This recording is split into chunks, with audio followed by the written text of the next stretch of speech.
University پھر سے آباد ہو چکی تھی۔ 17 جنوری سے امتحانات شروع تھے۔ سب دن رات پڑھنے میں مصروف ہو چکے تھے۔ اس کے سب دوست اس کے لیے کوئی نہ کوئی تحفہ لے کے آئے تھے۔ وہ خوش تھی کہ سب نے اسے یاد رکھا تھا، لیکن وہ کسی کو بھی یہ بتا نہ سکی کہ اس نے سب کو کتنا یاد کیا تھا۔ ان کے جانے کے بعد اس کا کیا حال ہوا تھا۔ میں واپس آ چکا ہوں، مجھے نظر آ رہا ہے۔ مورگن کی شادی کے بعد یہ ان کی پہلی ملاقات تھی۔ تو چلیے پھر۔ وہ سویڈن کا پانی پی کر پہلے سے زیادہ خوبصورت ہو کر آیا تھا۔ کہاں؟ ہوم کمنگ ڈرنک کے لیے، گھر واپسی کی دعوت کے لیے۔ جو جا چکے تھے انہوں نے جو مانچسٹر میں رہ چکے تھے سے ہوم کمنگ ڈرنک پی تھی۔ کھانے پینے کا اچھا انداز تھا۔ میں کسی ایسی ڈرنک کو نہیں جانتی، وہ صاف مکر گئی، جبکہ وہ ویرا این اون کو پلا چکی تھی۔ نہیں جانتی تو میں بتا دیتا ہوں۔ ٹونی ولسن کہتا ہے، "This is Manchester. We do things differently here." یہ مانچسٹر ہے، ہمیں انفرادیت کا خبط ہے۔ تو جب ہم گھر واپس آتے ہیں تو اسے بھی مختلف انداز سے ٹریٹ کرتے ہیں۔ تم مانچسٹر میں ہو، تمہیں یہ کرنا پڑے گا۔ صرف 2 پاؤنڈ کی کاکٹیل اور بس۔ وہ جان چھوڑنے کا ارادہ نہیں رکھتا تھا۔ وہ اسے 2 پاؤنڈ کی کاکٹیل کے لیے قریبی کیفے میں لے آئی، جہاں اور بھی بہت سے اسٹوڈنٹس 2 پاؤنڈ کی کاکٹیل پی رہے تھے۔ نئے سال کے لیے کیا کیا عہد و پیمان کیے ہیں تم نے؟ سستی نہ کرنا اور وقت پر نوٹس بنانا، دوسرے سیمسٹرز میں 80% رزلٹ لانا۔ عزم سے کہہ کر وہ مسکرانے لگی۔ وہ ہنسنے لگا، لیکن امرہا نے تو کوئی لطیفہ نہیں سنایا تھا۔ اب تم ہنسے کیوں؟ کیونکہ تحقیق کہتی ہے کہ 60% سے زیادہ لوگ سال کے پہلے ہی ہفتے خود سے کیے عہد کو بھلا دیتے ہیں، اور باقی کے 40% سے زیادہ افراد یہ کام 6 ماہ کے اندر کر گزرتے ہیں۔ میں 60% میں سے ہوں، نہ ہی 40% میں سے، اس نے عزم سے کہا۔ مجھے فخر ہے تم پر، اس نے اسے چڑھایا۔ 2 پاؤنڈ کی ڈرنک وہ آہستہ آہستہ پی رہا تھا کہ وہ ختم نہ ہو جائے۔ تم دیکھ لینا، میں شاندار کامیابی حاصل کروں گی۔ میں ضرور دیکھنا چاہوں گا۔ سویڈن کا پانی اسے بری طرح سے راس آیا تھا۔ تم مجھے چیلنج دے رہے ہو؟ میں تمہیں چیلنج دے رہا ہوں۔ ٹیبل پر مکہ مار کر اس نے کہا۔ اگر میں جیت گئی؟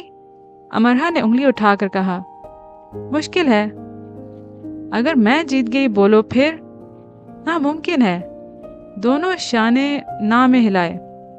امرہا نے غصے سے اس کی طرف دیکھا۔ پاکستان میں ایسے موقع پر کہا جاتا تھا، تمہارے منہ میں خاک۔ وہ یہ بڑبڑا کر رہ گئی۔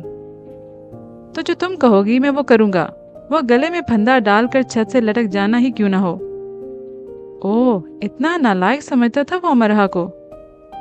ٹھیک ہے، پھر 1.5 سال بعد ملتے ہیں، اسی میز پر، تیار رہنا پھندا ڈالنے کے لیے۔ مطلب تم 1.5 سال تک مجھ سے ملو گی نہیں؟ میں چیلنج واپس لیتا ہوں۔ اوف، مطلب اس معاملے کو ہم 1.5 سال بعد دیکھیں گے۔ ٹھیک ہے، وہ مسکرانے لگا، چڑھانے والی مسکراہٹ۔ یہ انگریز خود کو سمجھتے کیا ہیں؟ سمجھتے ہیں سب یہی کر سکتے ہیں، ہم کچھ کر ہی نہیں سکتے۔ سب کر سکتے ہیں ہم۔ خیر، امرا دیکھ لے گی اس انگریز کو اب۔ امتحانات میں 1 ہفتہ تھا اور سب جنوری کے پہلے ہفتے ہی واپس آ چکے تھے، اور جنوری کی برف باری میں ایران کا محسن رسولی اور مصر کا موسیٰ فٹ بال کھیلنا چاہتے تھے۔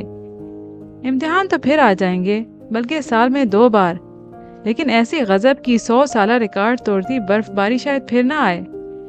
ایرانی اور مصری یقیناً سوتے میں بھی خود کو فٹ بال کھیلتے پاتے ہوں گے، اور اپنی زندگی کے خاص دن، شادی پر بھی فٹ بال کھیلنے کے بلاوے کو رد نہیں کر سکتے ہوں گے۔ محسن رسولی نے 2 ٹیمیں جمع کر لی تھیں میچ کے لیے۔ برف سے اٹے گراؤنڈ میں رات کو میچ تھا۔ برف کا ڈھیر اور اس پر فٹ بال میچ، واو! تم بھی میرے ساتھ کھیلو گی؟ ویرا نے کہا۔ امرہا ہنستے ہنستے بے حال ہو گئی۔ کیا مصیبت آ گئی ہے تمہاری جان پر؟ ویرا نے گھونسا مارا اس کی کمر پر۔ میں نے کبھی موبائل پر فٹ بال گیم نہیں کھیلی۔ تم مجھے برف پر خونخوار کھلاڑیوں کے ساتھ کھیلنے کو کہہ رہی ہو، یعنی میری موت برف پر واقع ہونی ہے۔ کون سا کھیل کھیلتی ہو تم؟ ویرا ایک اور گھونسا مارنے کے لیے تیار ہوئی۔ لوڈو، دادا کے ساتھ۔